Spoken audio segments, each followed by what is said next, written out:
décollage en face sud de Bizane. Il y avait du vent d'ouest, et donc on a dû décoller le vent de travers, et en fait, seule la moitié des présents ont pu décoller. Tout de suite, ça monte bien au-dessus de la face sud. J'enroule dans des petites bulles un peu désorganisées. Là, clairement, on était toujours sous le vent d'ouest. Mais plus on avance au-dessus de la station en direction du nord-est, meilleur c'est. Arrivé au-dessus de la colline, là au-dessus de la piste noire des saisies, là je prends le premier bond thermique de la journée qui me monte à 2007, ce qui me permet de continuer au-dessus du Beaufortin en direction de Megève. En arrivant dans le secteur de l'aiguille Croche, je rencontre les premiers thermiques, les premiers cumulus, et là le thermique me monte pour la première fois au-dessus de 3000. Là, on voit bien le lac de la Girotte. À l'approche de l'aiguille Croche, pour la première fois, je touche le nuage. Voilà, belle vue sur Bizane qui disparaît à l'horizon. Puis, au niveau du Mont-Joli, encore un meilleur plafond, dans les 3300 mètres si je me souviens bien, qui me permet d'aller direct sur le Prarion, par-dessus Saint-Gervais. Au Prarion, je vise un petit cumulus que j'espérais prometteur et qui en fait ne donne rien du tout.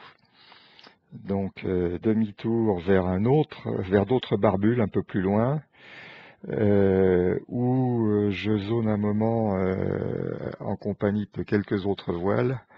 On finit par gagner quelques centaines de mètres péniblement, mais très loin du nuage, et au final, je finis par laisser tomber et aller vers le Brévent en considérant que je suis assez haut.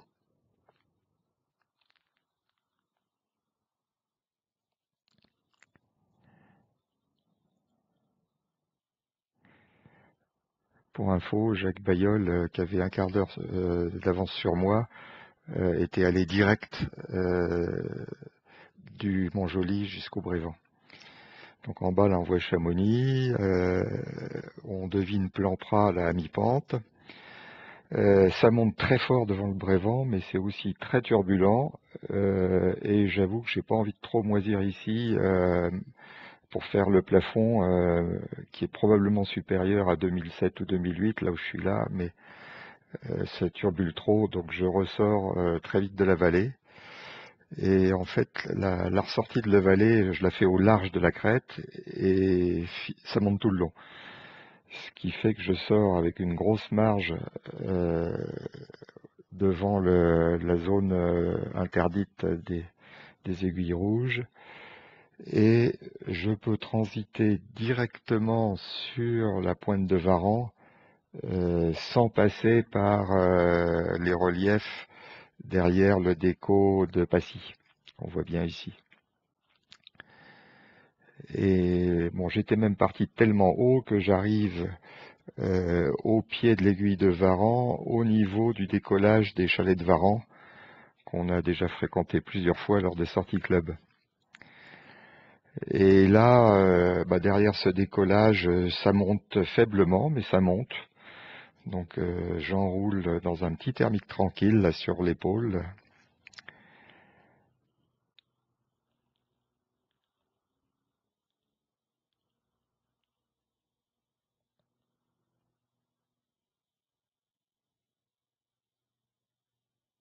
Et au bout d'un petit quart d'heure, je me retrouve au-dessus de l'aiguille de Varan, avec une belle vue sur le désert de Platée. À 2008, je lâche mon thermique, c'est pas la peine de perdre plus de temps, et je traverse la vallée de l'Arve en direction des Quatre Têtes.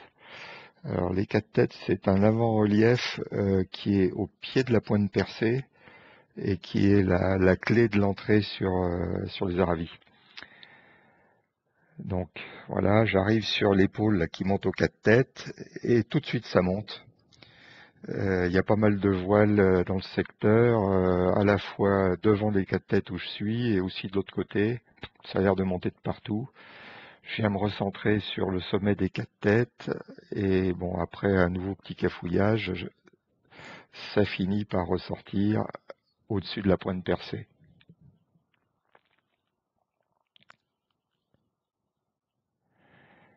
Là, j'hésite entre les deux côtés des Aravis et finalement, je me décide pour la face ouest en me disant que l'heure avance et que ça sera sûrement meilleur. Petit au revoir à la zone du Mont Blanc. Alors, faut préciser que Jacques, lui, était parti vers le Grand Bornand avec l'intention de rentrer sur Grenoble par l'intérieur des Aravis puis l'intérieur des Bauges. Moi, j'ai renoncé à ce plan pour plusieurs raisons, parce que d'abord, il n'y avait plus de cumulus à l'ouest des Aravis, donc je craignais qu'il y ait une inversion et que si on passait dessous, on puisse plus remonter au-dessus. Bon, en fait, la crainte s'est avérée fausse. Jacques est sorti sans problème. Et l'autre raison, c'est que ma voiture balai, Daniel, me suivait par Megève et le col et Ugine, et donc je voulais pas trop m'éloigner loin de ça. Alors ici, on est au-dessus de la Clusaz, c'est là que j'ai fait mon plus gros plafond à 3005 environ. Et donc je traverse le col des Aravis avec une énorme marge qui me permet d'arriver serein de l'autre côté, bien au-dessus du relief.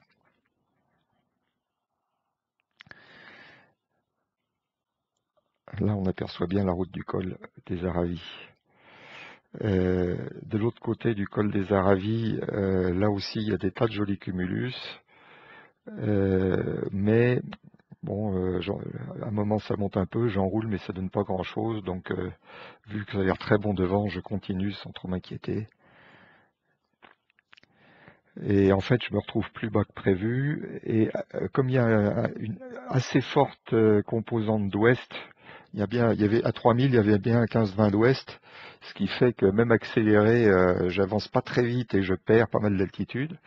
D'où le fait que je m'écarte un peu là pour éviter l'épaule qui me barrait la route. Je voulais pas me retrouver sous le vent.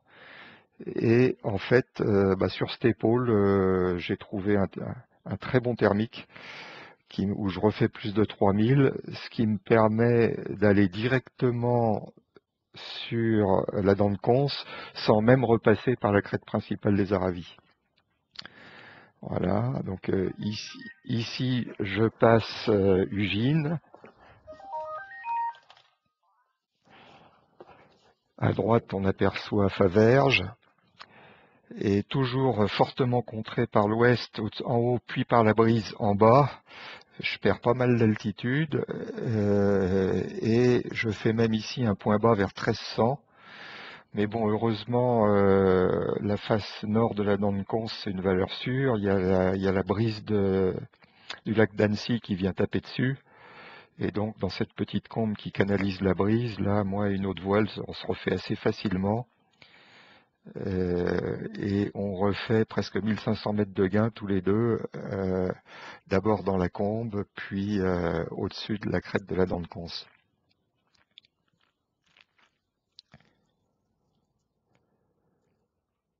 Alors j'abandonne la pompe vers 2007, non pas parce qu'elle est finie, mais parce qu'en fait devant moi à 1 km ou 2, je vois une autre voile qui est à près de 3000.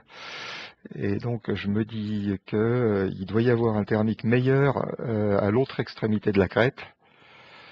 Et en fait, je cherche un moment là avec l'autre voile et je trouve rien. Ce qui fait que plutôt que de tout perdre, je me décide à traverser sur les Baudias, mais je pars qu'à 2002. Et malheureusement, dès le milieu de la traversée, je comprends vite que c'est sans espoir parce qu'il y a plusieurs autres voiles qui sont sur les pentes là sous les Baudias. et visiblement elle ne trouve rien. Là, j'en vois une, j'en croise une là, et j'avance le long de la forêt, mais inexorablement ça descend, et malgré une ou deux petites bulles que j'essaye désespérément d'enrouler, mais sans succès, et ben le vol se finit là, dans la Combe de Savoie, au pied de l'Ébaudia, après environ 100 km. Voilà.